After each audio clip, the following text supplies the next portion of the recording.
Hello दोस्तों, आज की सेशन में अपन पढ़ने वाले हैं classification of engineering materials.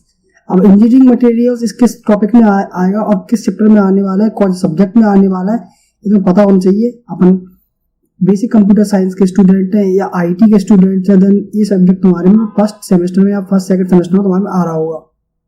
BME का पहला यूनिट है, ठीक है, बीएमई बेसिक मैकेनिकल इंजीनियरिंग का। तो इसको पढ़ना स्टार्ट करते हैं। इसके एज इंट्रोडक्शन में क्या पढ़ रहे हैं? A material is the stuff of which its articles of utility are made. यानी सिंपल सी बात और दूसरी लैंग्वेज पढ़ने from the wide range of metals and non-metals which are available, the design engineer makes a choice for the material based on the fabrication, service and economic aspects. Everything around us is made from material. Upon material choice करने वाले हैं या material जो engineer होता है वो सब choice करता है, मतलब किस टाइप का मटेरियल से किस टाइप की चीज बनती है।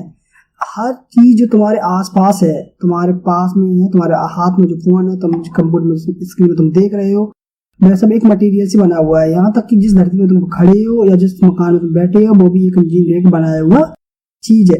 देन हर चीज जो आपने सराउंडिंग में देख रहे हो वही एक इंजीनियर की बनाई हुई चीज है, ठीक है। क्राइटेरिया फॉर चूजिंग मटेरियल, क्या क्राइटेरिया होता है एक मटेरियल को चूज करता है एक इंजीनियर, किस तरीके से बेस्ट मटेरियल चूज करता है अपने लिए। तो इसमें देखो, इसमें क्या लिखा है? It is able to get shaped and join easily with other material. मतलब वो जो मटेरियल होना चाहिए तुम्हारा, वो आसानी से उसका शेप बदला जा सके या उस मटेरियल को दूसरे मटेरियल के साथ आसानी से ज्वाइन किया जा सके या खुद से ज्वाइन किया जा सके। Shaping implies casting, forging, forming, machining and sintering etc. मतलब जो मटेरियल दिया गया है उसकी शेपिंग आराम से होनी चाहिए, कास्टिंग आराम से होनी चाहिए, उसकी फॉर्मिंग आराम से होनी चाहिए। फॉर्मिंग क्या होती है? मतलब उसकी कॉपी आराम से हो जानी चाहिए। Joining refer to welded and brazed arts, मतलब जो जॉइनिंग होगी उस मटेरियल की, मतलब उसको वेल्डेड किया जा सके आराम से। For these fabrications requirements, the following properties of the material are considered. इसके लिए अपन जो कुछ उस मटेरियल की कुछ कंडीशंस या प्रॉपर्टीज होनी चाहिए, जैसे कि कास्टेबिलिटी, डक्टिलिटी, बेंडेबिलिटी, मशीनेबिलिटी एंड हीट ट्रीटेबिलिटी। मतलब कास्टेबिलिटी मतलब होती है कोई भी मटेरियल को हीट करके उसकी कोई भी फॉर्म में लाना, मतलब आसानी से वो मटेरियल हीट जैसे ही टेम्परेचर कम या ज्यादा करने पर उसकी प्रॉपर्टी चेंज हो जाए, यानी कि वो दूसरे फॉर्म में आराम से आ जाए। डक्टेबिलिटी मतलब होता है कि उसको अगर अपन टेंसाइल करें यानी खींचे, देन वो ज्यादा से ज्यादा खींच सके, यानी उसके अंदर ये वाली प्रॉपर्टी भी होनी चाहिए, मतलब टूटे ना एकदम। बेल्डेबिलिटी मतलब होता है वो उसको आसानी से उसकी बेल्डिंग की जा सकती है। मशीनबिलिटी मतलब उसको आसानी से मशीन उसके ऊपर चल सके, देन होती है। And heat treatability etc. Then आगे बढ़ते हैं उसके It meets the service requirement like such that the end product is suitable for working conditions in service। मतलब जो अपन मटेरियल पे यूज कर रहे हैं वो अपनी सर्विस रिक्वायरमेंट को भी फुलफिल कर सके। उसके लिए क्या करना चाहिए? For that the material should be strong होना चाहिए, टफ होना चाहिए, हीट रेजिस्टेंट होना चाहिए, कोरोजन रेजिस्टेंट होना चाहिए, fatigue resistant and should be retain dimensional accuracy, ठीक है। It is easy available at low cost, ये आराम से तुमको मार्केट में मिल जाना चाहिए, और कम कॉस्ट में तुमको आराम से मार्केट में मिल जाना चाहिए, जो मतलब इकोनॉमिक हो सभी के लिए। अब क्लासिफिकेशन पढ़ते हैं इंजीनियरिंग मटेरियल का। अब इंजीनियरिंग मटेरियल को दो टाइप में बांटा गया है, एक मेटेलिक, एक नॉन मेटेलिक। मेटेलिक में मतलब भी दो टाइप का होता है, एक फेरस, एक non ferrous, and non metallic भी दो टाइप का होता है, एक ऑर्गेनिक एंड नॉन ऑर्गेनिक। ये सब चीजें तुम 12th क्लास तक आराम से पढ़ चुके होगे। 12th क्लास के बाद ये सब तुमको बी में अपंडक मिलेगा। अपन अभी जो पढ़ने वाले हैं मतलब फेरस के अंदर मतलब होता है, फेरस का मतलब ही होता है जिसके अंदर आयरन हो, मतलब जो भी आयरन की चीज होंगी सब उसमें वो फेरस के अंदर आएंगी। अब फेरस भी दो टाइप में है, एक कास्ट आयरन एंड स्टील।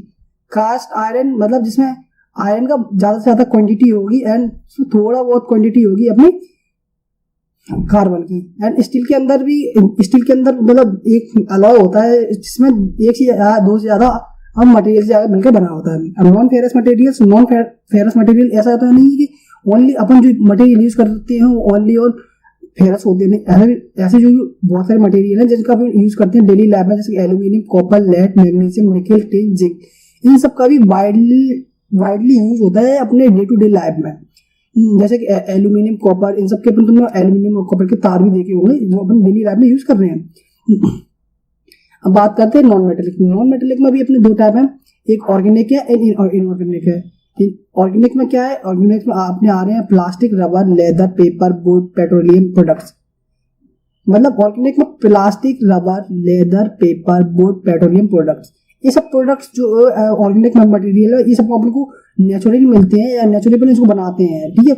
अब इनऑर्गेनिक मटेरियल में आते हैं, ना ही वो ऑर्गेनिक होंगे, और जिसमें ऑर्गेनिक मटेरियल अपन बिल्कुल यूज नहीं करते हैं, बट जो इसमें अपन यूज करेंगे बस में फेरस या नॉन फेरस मटेरियल्स और फेरस मटेरियल का ये कंपाउंड होता है, कंपाउंड मिक्सर होता है, वो इनऑर्गेनिक मटेरियल्स में आता है, ठीक है। आगे बढ़ते हैं। अब आगे बढ़ने वाले मेटल्स एंड अलॉय क्या होते हैं। अब मेटल्स एंड अलॉय तुम ऑलरेडी पढ़ चुके हो 12th क्लास में, जिसकी बहुत सारी प्रॉपर्टीज तुमने शायद 12th में पढ़ी होंगी या 10th पढ़ी होंगी, और बहुत से तो 10th में ही पढ़ के आए होंगे, जिसको आराम से इन चीजों को रिलेट कर पाओगे। Metallic materials are opaque lustrous materials consisting of metallic elements। Metallic materials होते हैं opaque होते हुए lustrous materials होते हैं जिसमें मेटेलिक एलिमेंट पाए जाते हैं। And alloy is a mixture of 2 or more elements in a solid solution. एक अलॉय मिक्सर होता है 2 और 2 से अधिक सॉल्यूशंस का। Its property are quite different from those ही consisting metals.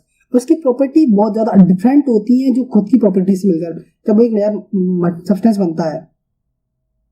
And in general the metals and alloys are, अपन general पढ़ रहा है मेटल्स एंड अलॉयज क्या होते हैं।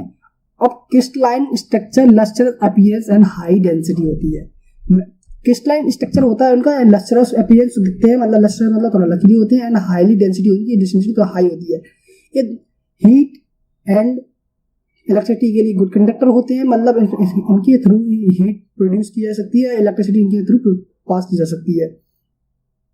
मेलिबल एंड डक्टाइल होते हैं, undergo plastic deformation when stress beyond elastic limit. Malleable and ductile क्या होते हैं, इन सबको आगे चलकर डिटेल में पढ़ने वाले। मेलिबल का मतलब होता है कोई भी मेटल की एक थिन शीट बनाई जा सके, और डक्टाइल का मतलब होता है कोई भी मेटल की उससे लंबा वायर बनाया जा सके। अमेनेबल टू हीट ट्रीटमेंट मतलब उसको आराम से चेंज किया जा सकता है। Capable of thermionic emissions, they emit electrons when heated. मतलब इसका मतलब ये है अगर कोई भी मेटल या अलॉय को अपन गर्म करते हैं देन उसके अंदर इलेक्ट्रॉन इमिट होने लगते हैं। Metal are obtain group into ferrous metals which include all type of irons.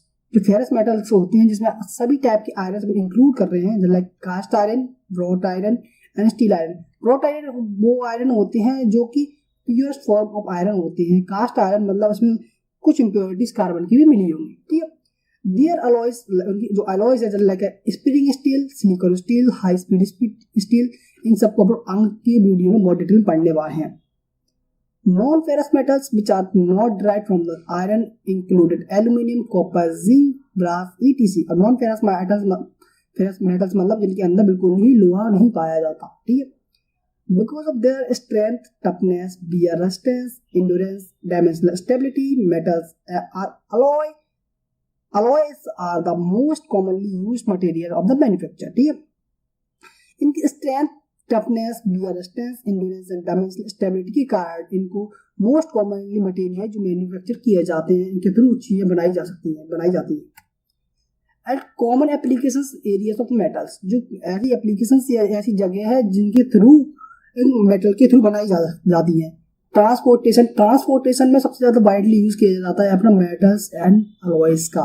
मतलब बस, कार, बाइक तुम्हारी जो बन रही है वो किससे बन रही है, मेटल्स एंड अलॉयज के थ्रू ही बन रही है। फार्मिंग के जितने भी मटेरियल्स हैं, ट्रैक्टर एंड जो भी फार्मिंग में जो भी एग्रीकल्चर फील्ड में जो भी मटेरियल्स यूज करते हैं वो सभी इसी से बनते हैं। Power generation like boiler, turbines, transformer, ये सब पढ़ चुके होंगे सेमेस्टर फर्स्ट में, ये आपको अच्छे से इन सबको मतलब पता होगा। Computer and electronic devices, computer electric device में पता ही है कि मोस्टली कंप्यूटर के जो इलेक्ट्रॉनिक डिवाइसेस हैं वो अलॉय से बनके आते हैं। मैन्युफैक्चरिंग टूल्स, बहुत सारे मैन्युफैक्चरिंग टूल्स हैं, ठीक है। अब बात करते हैं inorganic materials. The organic materials are of plant और animal origin where the part of living organism. Organic materials वे मटेरियल्स होते हैं जो ओरिजिन होते हैं एनिमल एंड प्लांट से once a part of living organism, ये एक लिविंग ऑर्गेनिज्म मिलती है, ठीक है। Essentially the organic materials have a complex structure। आमतौर पर जो ऑर्गेनिक मटेरियल होती है उनका कॉम्प्लेक्स स्ट्रक्चर होता है and consist of different combination of formulations of carbon, hydrogen, oxygen and other non metallic element, ठीक है। प्लास्टिक, नायलॉन, टाइलन, rubber, leather, some other common examples है अपने ऑर्गेनिक मटेरियल्स के लिए। अब बात करते हैं अपन इनऑर्गेनिक मटेरियल। इनऑर्गेनिक मटेरियल्स जो कि पर्सपेक्टिव में, inorganic materials are compound of metallic and non-metallic materials but don't contain any animal or vegetable cells। जो inorganic materials होते हैं वे कंपाउंड होते हैं metallic and non metallic elements के, बट डोंट कंटेन, उनके अंदर जो कंटेंट नहीं पाया जाता था वो एनिमल और वेजिटेबल सेल्स के नहीं पाए जाते। The common inorganic materials are ceramics, cement, glass, abrasive and refractories। ये सब इसके कॉमन inorganic materials हैं। आज के टॉपिक में अपन इतना ही पढ़ने वाले हैं एंड नेक्स्ट वीडियो में अपन इसके आगे के पढ़ेंगे, जैसे लाइक फेरस को, कास्ट आयरन को, स्टील को, बहुत डिटेल पढ़ने वाले हैं आंसर के वीडियो में। तो वीडियो को लाइक कर दे, चैनल को सब्सक्राइब कर दे और आगे वाली ऐसी इंफॉर्मेशन वीडियोस को और भी